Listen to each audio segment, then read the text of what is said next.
Welcome back to the channel, my friends.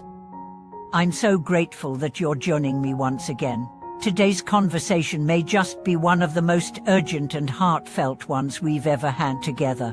This is about something many people delay until it's too late, something that often gets postponed to later, to retirement, to after we've fulfilled our worldly duties. I'm talking about the practice of reciting Amitabha Buddha's name specifically. While we must begin as early as possible and not wait until old age, illness, or the last moment of life. You see, there's a dangerous assumption many people carry, especially those who are new to Buddhism or who have grown up in a society that prizes productivity over spiritual depth. That assumption sounds like this: I practice later. Let me focus on my career, my family, my obligations. Once I'm settled, once I retire, once I have more time, I'll dedicate myself to reciting the Buddha's name. But the truth is, later is not guaranteed. Tomorrow is not promised. And more than that, even if you do live to be old, the strength of your body, the clarity of your mind, and the fire of your faith may not be there when you finally have time. Spiritual practice is not like a switch you flip when you feel like it. It's a muscle you build, a habit you nurture, a refuge you prepare long before the storm. Today, I want to invite you to see reciting Namo Amitabha not as a religious ritual or something you do when you have nothing else going on, but as the most powerful, practical, life-affirming choice you can make, starting right now. Let's begin with a simple but sobering question. What makes you think you'll have the strength to recite the Buddha's name when death comes? Have you ever tried to concentrate when you have a high fever, or remember anything meaningful when you're in physical pain? That's what death will feel like for many: a body overwhelmed, a mind confused, emotions turbulent. If we haven't trained ourselves before that moment, if we haven't built the habit of turning toward Amitabha's name, how can we expect to suddenly do it in the chaos of our final breath? This is where early practice matters. When you chant now, when your mind is clear, your voice steady, your intention strong, you are laying the foundation for that final moment. You are building the path to the Pure Land, step by step, breath by breath. You are forming a karmic connection that will not betray you, even when everything else fades.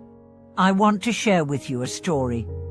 It's a true story about a man named Uncle Lin.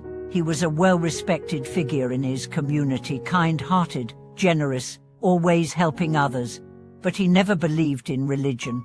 He used to laugh at his wife for spending so much time chanting. "That's for old women," he'd say. "I'll worry about that stuff when I'm on my deathbed." Well, death came earlier than expected. Uncle Lin was diagnosed with terminal cancer. His body weakened rapidly. He could barely speak. In those final weeks, he asked his wife to teach him to chant Namo Amitabha, but it was too late. His breath was too short, his mind too distracted. His wife sat by his side, whispering the name of the Buddha into his ear. But Uncle Lin was lost in pain. He passed with a furrowed brow and trembling limbs. His wife cried not just because she lost her husband, but because she knew he missed the last and greatest chance of his life. Now let me contrast that with another story: a woman named Mai Hua.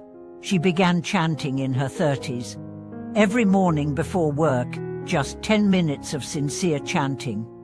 Every night, a short dedication to Amitabha, no theatrics, no drama, just quiet, consistent practice. She kept this up for decades. When she was diagnosed with a terminal illness in her 60s, she was not afraid. "My path is clear," she said. "Amitabha is with me." Her final days were filled with light chanting. Her face calm, her breath smooth. Her final words were Namo Amitabha. You tell me which life was more prepared, which death was more peaceful, which soul was more ready. This is the truth we all must face.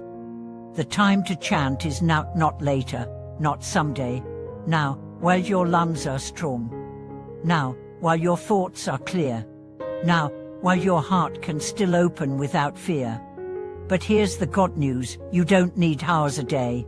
You don't need to abandon your life and become a monk. You only need a few sincere moments, offered daily, with your full heart. 5 minutes in the morning, 5 minutes before bed. That's all it takes to begin. That's all it takes to plant the seed. And once you begin, the Buddha will meet you there. Amitabha is not distant. His light reaches all places, all hearts, all conditions. You do not need to be perfect to call his name. You only need to be sincere. He has vowed, yes, vowed that any being who recites his name with faith and desire to be reborn in the Pure Land, even 10 times, will be received. Not because you earned it, but because he loves you that much. Let's remember the 18th vow of Amitabha Buddha. If, when I attain Buddhahood, sentient beings in the 10 directions who sincerely and joyfully entrust themselves to me, desire to be born in my land, and call my name even 10 times, should not be born there, may I not attain supreme enlightenment. This is not a metaphor. This is a sacred promise. But again, the key is sincerely and joyfully. That sincerity is cultivated over time, not at the last minute. Just like a tree needs time to root before it can bear fruit, our faith needs time to settle before it can carry us through the hardest storms. And don't think you need to be suffering to begin. You can chant in joy, in celebration, in gratitude. Every moment is a good moment to recite Namo Amitabha. When you're walking, when you're cooking, when you're alone, when you're with others, the name is always available. The light is always present. Let me be very clear, chanting is not about escaping the world. It's about anchoring yourself in the only thing that is unshakable, Amitabha Shiva, Amitabha name, Amitabha light. Everything else will change. Your health, your family, your job, your beliefs. But this one name will never fail you. And when you chant, you're not just helping yourself. You're creating merit for your ancestors. You're generating light for your descendants. You're healing invisible karmic ties. You're lifting souls. Your voice becomes a bridge between this world and the next, between your suffering and your liberation, between samsara and the Pure Land. For so, dear friend, don't wait. Start now. Even if it feels strange, even if your voice trembles, even if your mind wanders, start. The Buddha is already listening. The Pure Land is already reaching for you. Thank you for staying with me today, for opening your heart to this message. If it touched you, please share your thoughts in the comments. Are you chanting already? What inspired you to begin, or what's holding you back? Let's support each other with love and sincerity. If you found this video meaningful, please like, subscribe, and share it with someone you love. Someone who may need this gentle reminder. The time is now. Thank you for watching this video. May you walk in the light of Amitabha. May his name become your constant refuge, and may your final breath be one of peace, trust, and joy.